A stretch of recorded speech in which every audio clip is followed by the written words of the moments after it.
Welcome to the Deep Dive.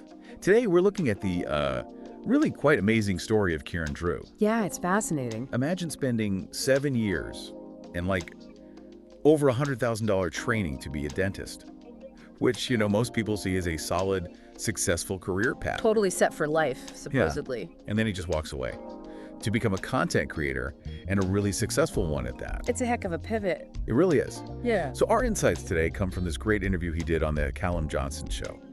And what we want to do in this deep dive is really unpack Kieran's mindset, the strategies he used. And pull out those key things you, listening, might be able to use. Maybe you're thinking about a big change, or maybe just, building something on the side. Exactly. Expect some real aha moments here. Yeah. We'll get into overcoming that fear of change, the power of just grinding away even when nothing seems to be happening. Yeah, that consistent effort piece is huge. And those concrete steps for actually building an audience and maybe even, monetizing something you're passionate about. So the hook, the thing that really grabs you, is that contrast, isn't it? Totally.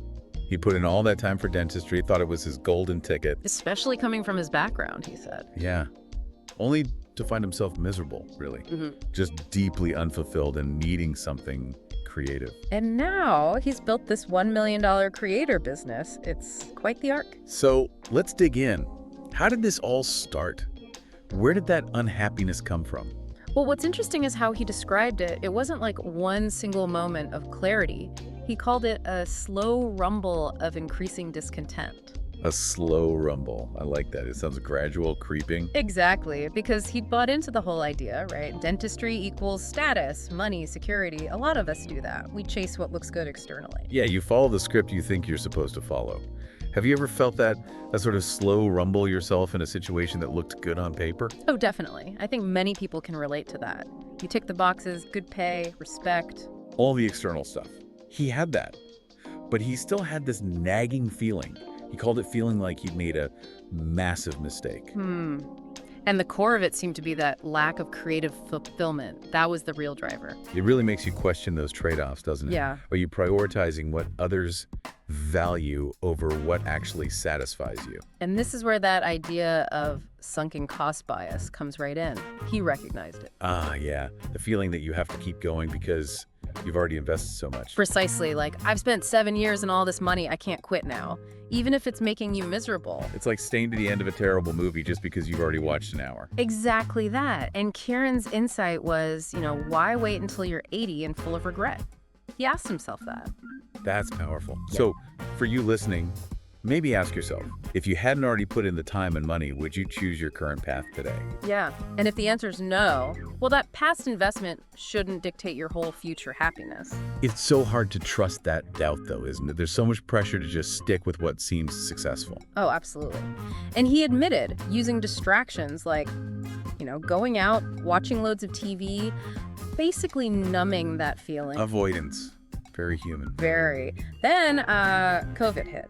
And suddenly those distractions weren't really there in the same way. Right. Lockdown, time to think, maybe too much time for some. Well, for him, it highlighted what he called wasted time.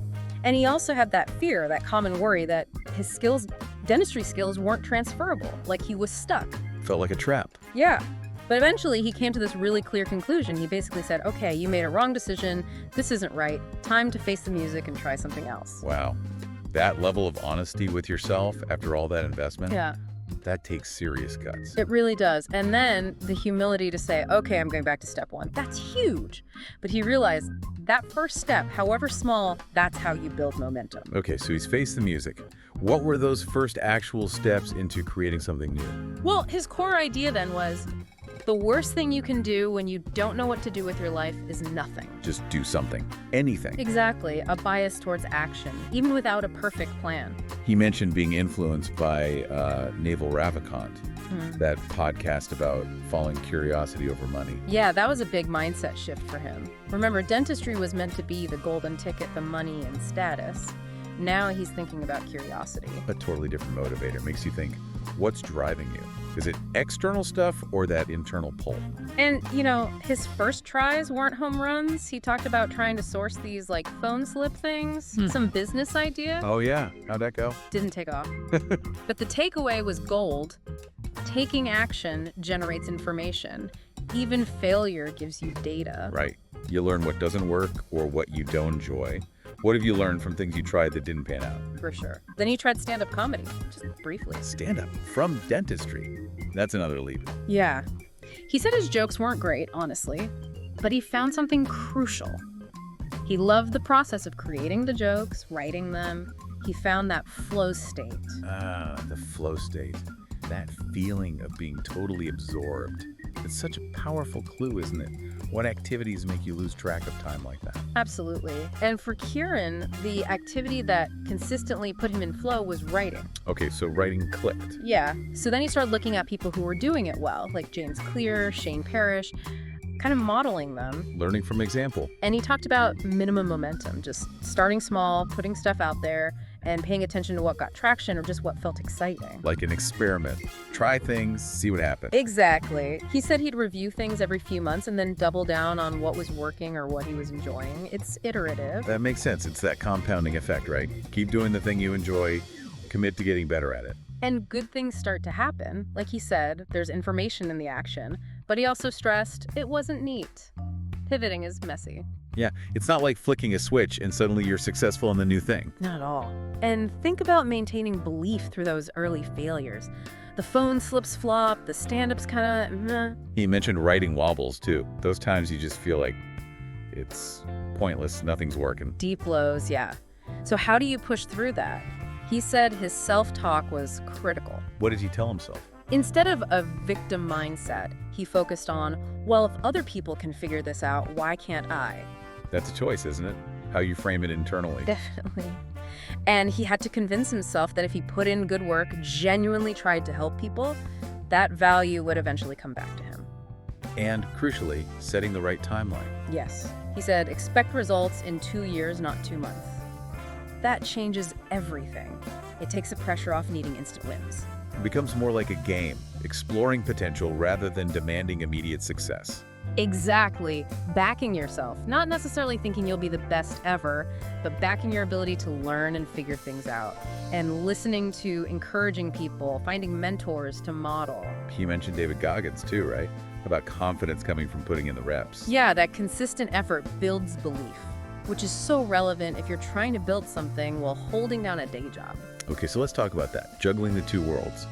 How did he practically manage dentistry while trying to build this writing thing? Early mornings were key.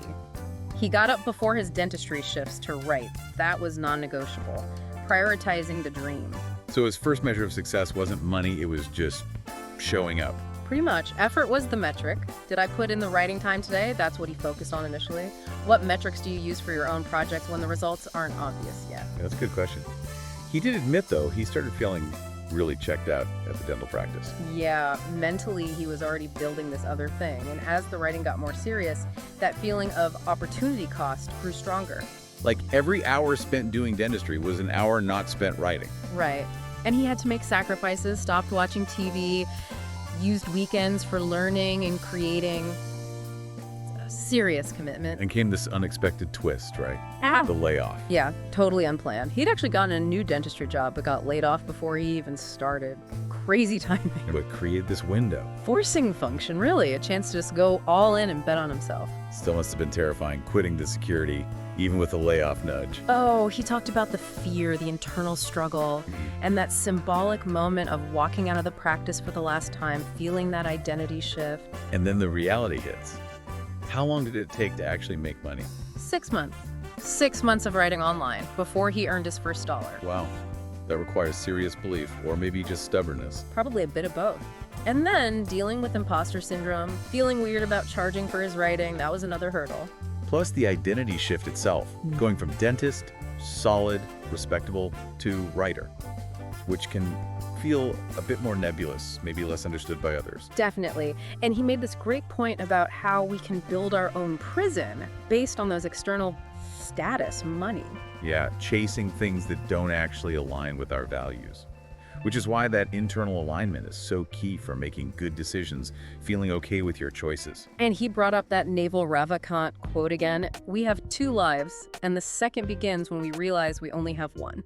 Chilling, but motivating. Really makes you want to make it count. But there's another layer to Kieran's story, something that gave him perspective much earlier. Oh, yeah. What was that?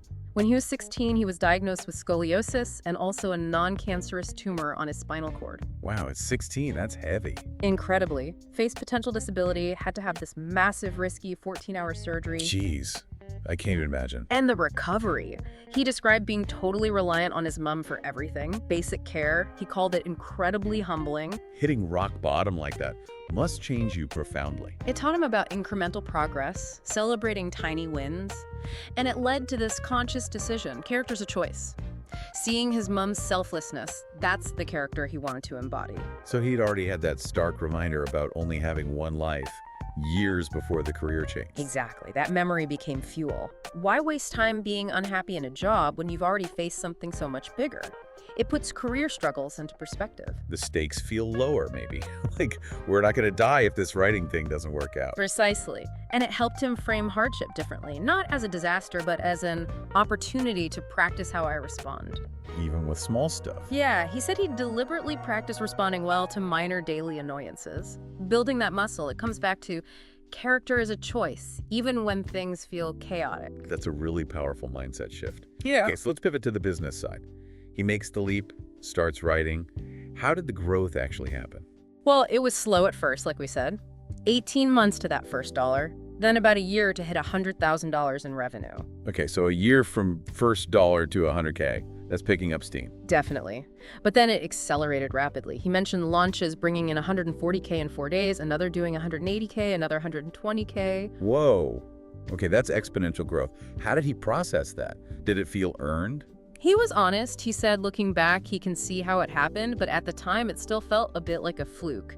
The internal feeling often lags behind the external results, right? Yeah, that imposter syndrome doesn't just vanish. So what did he focus on? The controllables, effort, and learning. He talked about that early scrappy phase where he tried offering different services, copywriting, coaching, ghostwriting. Throwing spaghetti at the wall. Kind of.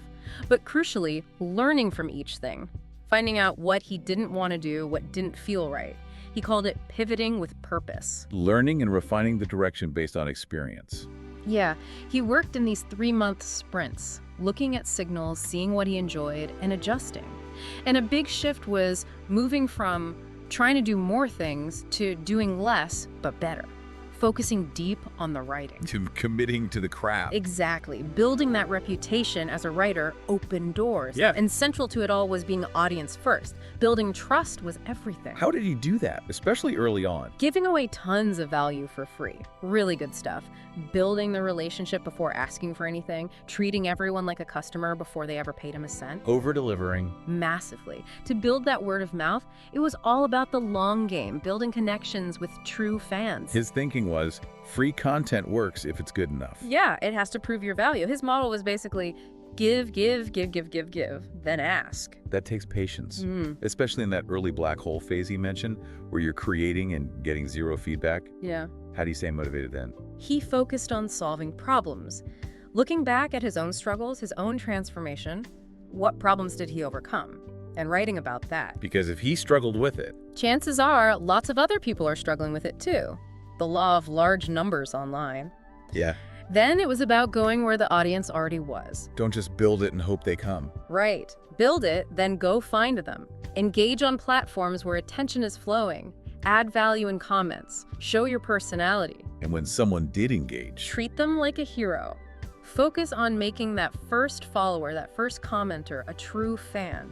He really believed that genuinely caring about your audience's success is what makes them support you. doing things that don't scale early on. Absolutely. Replying to every email personally, sending personalized videos. Those things build incredibly strong foundations. It's interesting, even with the success, he sounds quite grounded, still figuring things out. Oh yeah, he's refreshingly honest about still feeling confused sometimes, not having it all mapped out. He sees his niche, his business, as constantly evolving. Not a one-and-done decision. Exactly. The core focus is just consistently providing value, entertaining, educating, being the right messenger, not just having the right message. Quality is his North Star now. And that means saying no sometimes. Definitely. Saying no to things that pull him away from his main focus, writing and thinking. He's trusting the long term, like a 5-year view. And his mission helps guide that, right? Yeah. To be a catalyst. Yeah, a catalyst for millions and millions of people to trust themselves. That's powerful. It clarifies decisions. So where did the idea for creating a course come from? He said it came from a fascination with leverage and also wanting to serve his shadow self, the Kieran from the past who needed that guidance. Leverage is a big theme for him. Huge. Yeah. He believes pretty much every path works if you commit to it, and the only real failure is low quality. A course offered incredible leverage. Build once, sell many times. Right. Minimal fulfillment time compared to, say, coaching. It fit his need for deep thinking time, and he talked about the launch process. As a performance. Almost, yeah, building tension. And he's big on building in public, sharing the process, the numbers, which connects him with his audience. What's his mindset around launches? Expectations. High standards, low expectations. Aim for the best, but detach from the specific outcome. Learn whether it flies or flops. Iterate and relaunch based on what happens. Exactly. But it always comes back to having a genuinely high-quality product that delivers real value. That's the foundation. He mentioned the Lollapalooza effect too. Yeah, like multiple good things working together, the great free content, the engaged audience, the quality product, the smart launch creating results that are more than the sum of their parts, doing things the competition won't, like the sheer volume of free value. He must still feel some anxiety though. Like, what if I do all this marketing and no one buys? Oh, for sure. He acknowledged that psychological hurdle, but he counters it with an anti-fragile mindset. Meaning, I either win or I learn. There's no real failure if you extract lessons from it. his fears have evolved then.